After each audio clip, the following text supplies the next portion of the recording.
नमस्कार। अभी हम जहां खड़े हैं वो राजस्थान का चूरू जिला सुजानगढ़ उपखंड मुख्यालय, जिस सुजानगढ़ की जिले बनाने की मांग वर्षों से रही। मैं अभी जिस भवन के सामने खड़ा हूं वो माहेश्वरी सेवा सदन है, जहां आज विशेष कार्यक्रम होने वाला है। मोदी सरकार के कैबिनेट मंत्री, राजस्थान के कोटे से बने मंत्री गजेंद्र सिंह शेखावत राजस्थान आ रहे हैं। राजस्थान आने का उद्देश्य कुछ भी हो सकता है, यहाँ की भाजपा का उद्देश्य इस कार्यक्रम को कुछ भी नाम देना हो सकता है, लेकिन मैं आपको इसका वास्तविक उद्देश्य बताने जा रहा हूँ।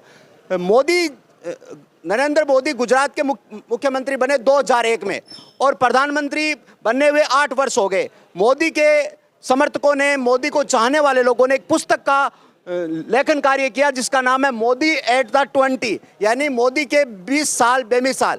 मैं आपको इसकी एक छोटी सी जानकारी देना चाहूँगा। इस पुस्तक का विमोचन देश के गृह मंत्री अमित शाह ने किया और इस पुस्तक की जो प्रस्तावना लिखी गई है वो हमारे देश की भारत रत्न स्वर कोकिला जो दिवंगत हो चुकी है लता मंगेशकर ने इस पुस्तक का जो प्रस्तावना होती है, जैसे किसी भी पुस्तक को लिखने से पहले प्रस्तावना होती है, उसका लिखने का काम लता मंगेशकर ने किया। उसके बाद इस पुस्तक में विश्व प्रसिद्ध खिलाड़ी भारत की पीवी सिंधु ने भी अपनी राय प्रधानमंत्री के बारे में दी है।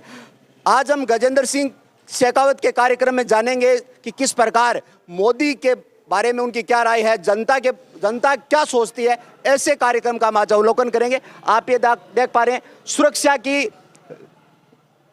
सुरक्षा में मुस्तैद पुलिस आप देख पा रहे हैं। कैबिनेट मंत्री आ रहा है तो निश्चित है कि सुरक्षा में कहीं चूक नहीं हो जाए। वैसे सुजानगढ़ में कभी कोई चूक नहीं रही, लेकिन याद दिला दूं मैं आपको लोहिया मैदान जहां पर एक मंत्री को काले झंडे दिखाए गए, तो ऐसा न हो जाए इसलिए पुलिस भी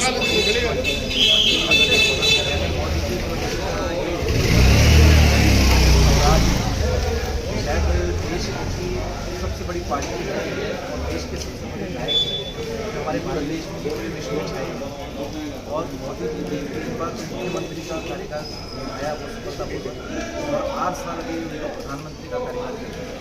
इस दौरान उन्होंने जो ऐतिहासिक कार्य किए तो उसका स्मरण कर रहे हैं हम, उनके विजन और मिशन को और आगे की योजना और जो अब तक हो चुका है इसके लिए आज हमारे सामने समक्ष अभी कुछ भाई साहब बताने वाले हैं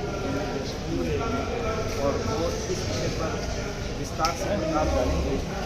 और दूसरी बात आपको बता दूँ कि प्रबुद्धजन प्रकोष्ठ जिला चूरू के द्वारा ये कार्यक्रम किया जा रहा है और प्रबुद्धजन प्रकोष्ठ जो है वो एक शैक्षिक वर्ग से है, समाज सेवियों से है, चिकित्सा कर्मियों से, यानी हमारे इसमें सभी तरह के समाज के जो प्रबुद्ध लोग हैं वो जुड़े हुए हैं।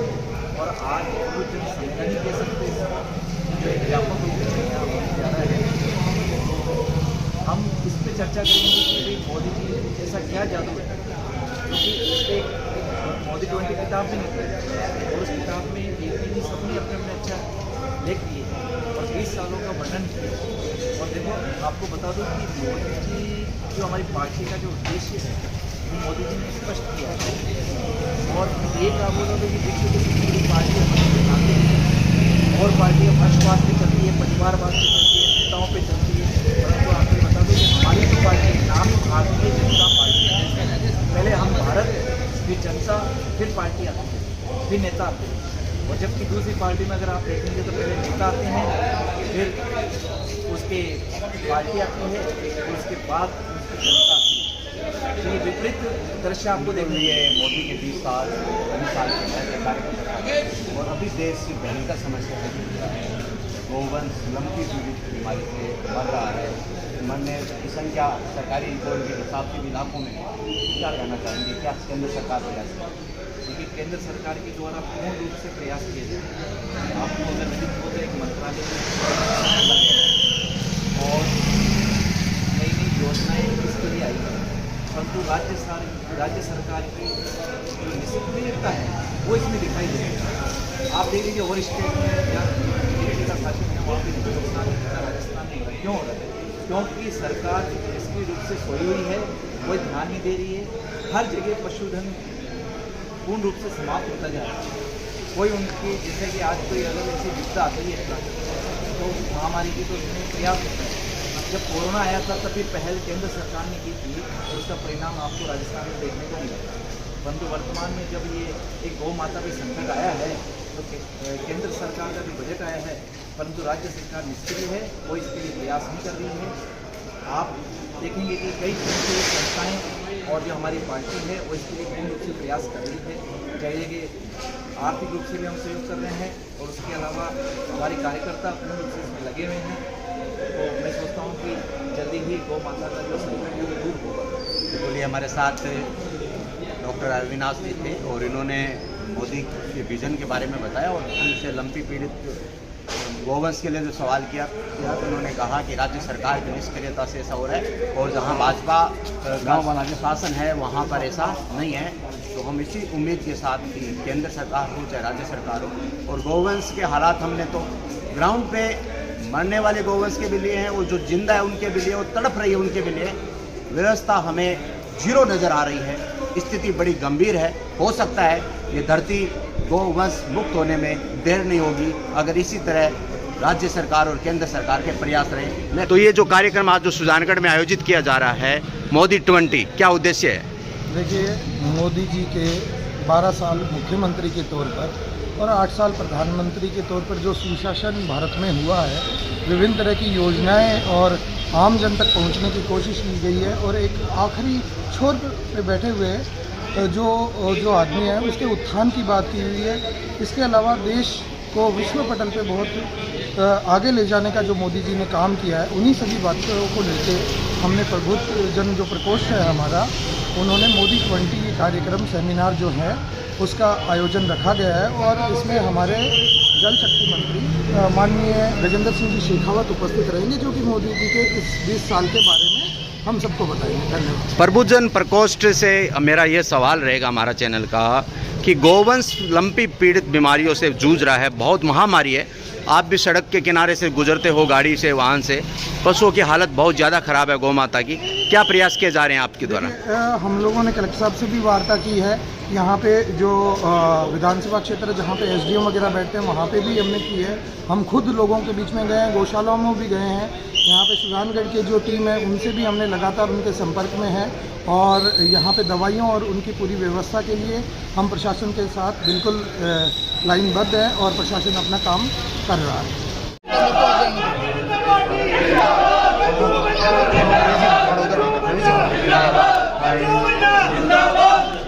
भारत माता की जय, भारत माता की जय।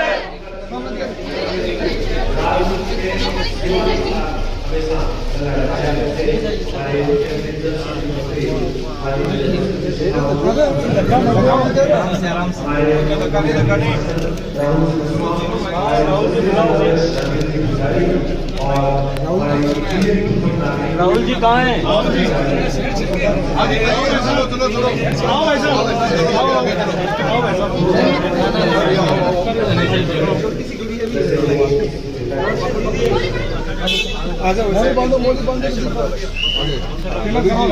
रवि जी के नेतृत्व में काम हो रहा है। नमस्कार भाई साहब। मंच के जो अतिथि हैं, आप सभी माँ भारती के समक्ष दीप प्रज्वलन के लिए आमंत्रित हैं। माँ भारती हम सबकी आराध्य देवी, पंडित दीनदयाल उपाध्याय, डॉक्टर श्यामा प्रसाद मुखर्जी, जिनके जीवन से हम प्रेरणा लेते हैं, ऐसे हमारे वो आद्य पुरुष जिसके जीवन में हमने जिनसे जीवन में हमने बहुत कुछ सीखा है। मंच पर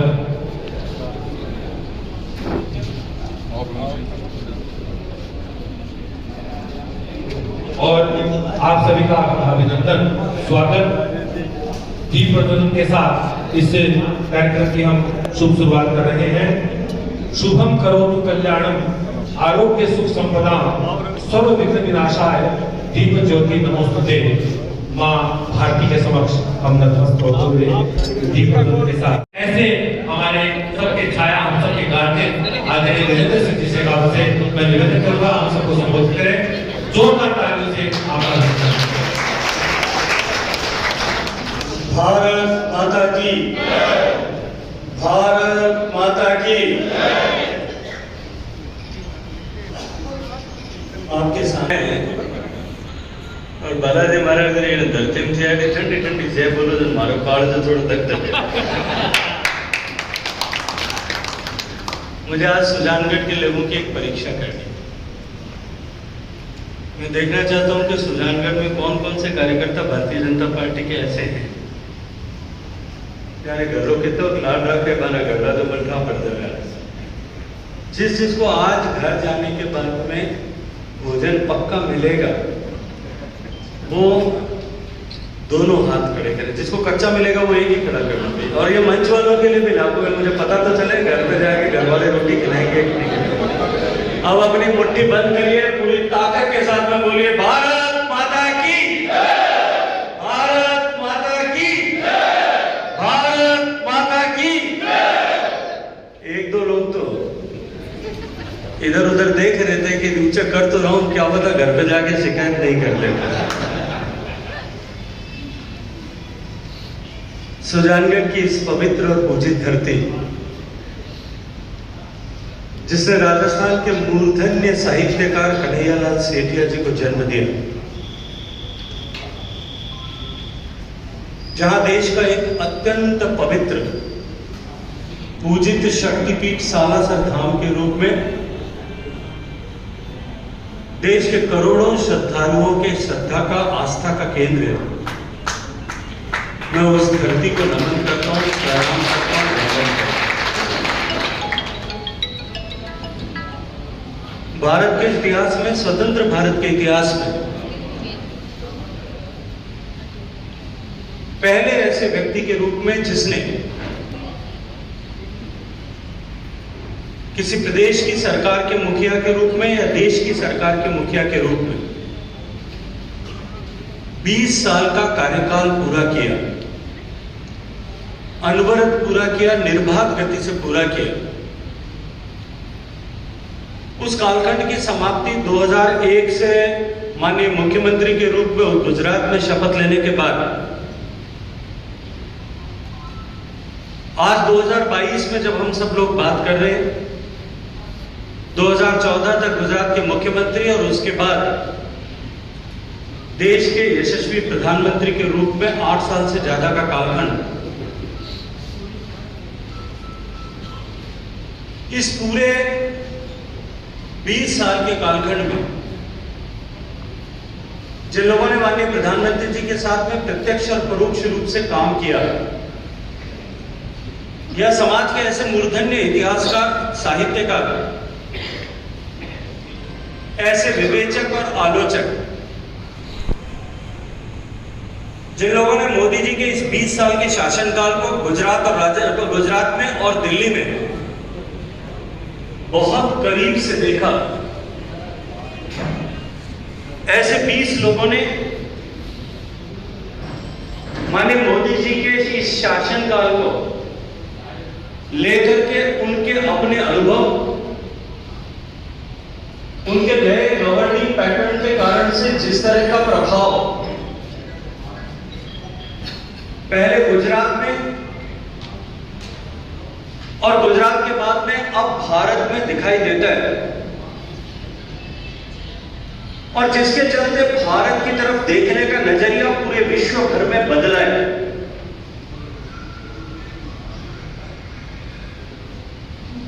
ऐसे सारे लोग जिन्होंने इस यात्रा में उनके साथ अलग अलग भूमिकाओं में या मिश्रित भूमिकाओं में काम किया, उन्होंने इस 20 साल की यात्रा को लेकर अपने अनुभव, संस्मरण ऐसे लिखे हैं, और वो सारे लेख एक पुस्तक के रूप में, जिसे Modi at the rate of 20 dream comes reality, Modi के 20 साल और सपनों का धरातल पर उतरना, ऐसी पुस्तक के रूप में संकलित किया गया। इस पुस्तक में देश के सम्माननीय गृह मंत्री, हम सब के नेता आदरणीय अमित शाह जी, जिन्हें 35 से भी ज्यादा वर्षों से माननीय मोदी जी के साथ में एक सामान्य बूथ पर बैठने वाले कार्यकर्ता के रूप में काम करने का अवसर मिला, तब से लेकर के आज भारतीय जनता पार्टी के राष्ट्रीय अध्यक्ष और देश के यशस्वी गृह मंत्री के रूप में काम करने का अवसर मिला है। संगठन के कार्यकर्ता के नाते, पार्टी के अध्यक्ष के नाते और सरकार में एक महत्वपूर्ण मंत्रालय का काम संभालते हुए जो उनके अनुभव थे, इस पुस्तक में संकलित 20 ऐसे अनुभवों में से एक माननीय गृह मंत्री जी ने लिखा है।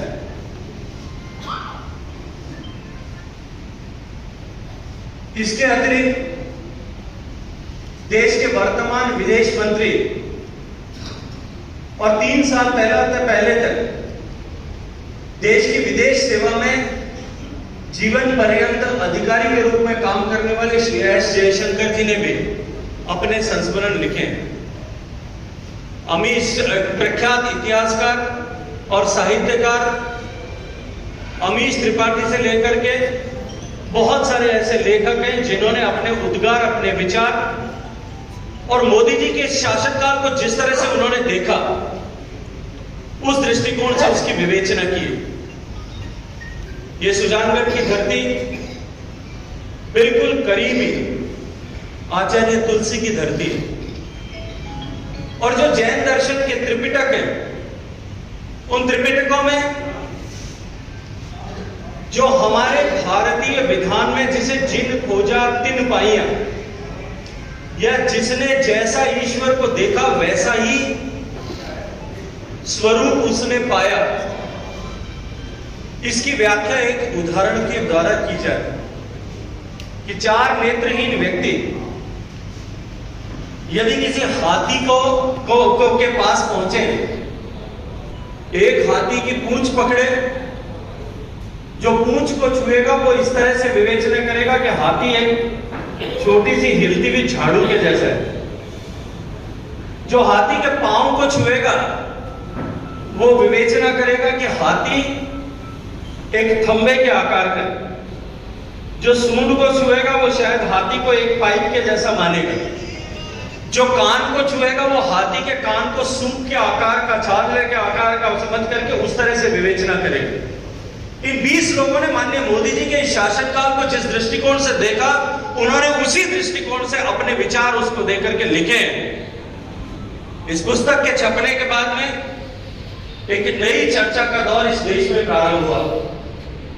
पार्टी के यशस्वी राष्ट्रीय अध्यक्ष आदरणीय जगत प्रकाश नड्डा जी ने तय किया कि इस पुस्तक को लेकर के इस 30 साल के कालखंड जो मोदी जी का है, इसमें हुए परिवर्तन, उसके प्रभाव, इस पुस्तक में लिखे गए अंश, उन सब की दृष्टिकोण से पूरे देश भर में कार्यक्रम आयोजित होने चाहिए। देश भर के हर एक जिले में जो 728 कुल जिले हैं, उन जिलों में और उनके अतिरिक्त देश भर में और अधिक प्रमुख स्थानों पर, जैसे मुंबई जैसे स्थान पर लगभग 30 से ज्यादा कार्यक्रम ऐसे हुए। 3 दिन पहले भी मुझे इस तरह के एक कार्यक्रम में मुंबई में बात करने का अवसर मिला। विभिन्न ऑर्गेनाइजेशंस, बड़े बड़े संस्थान, चार्टर्ड अकाउंटेंट्स के संस्थान, कंपनी सेक्रेटरीज के संस्थान, अधिवक्ताओं की परिषदें, उनके बीच में भी इस तरह के कार्यक्रम हुए। जो 1000 से ज्यादा संस्था जो कार्यक्रम देश भर में इस श्रृंखला में आयोजित हो रहे हैं, उसी श्रृंखला में इस ऐतिहासिक चूरू की धरती पर सुजानगढ़ में आयोजित कार्यक्रम में मंच पर आसीन भारतीय जनता पार्टी हमारा चैनल FM10 है। आप अच्छा लगे तो सब्सक्राइब करें, लाइक करें, सब शेयर करें। Thank you. Now, please like, share and subscribe and don't forget to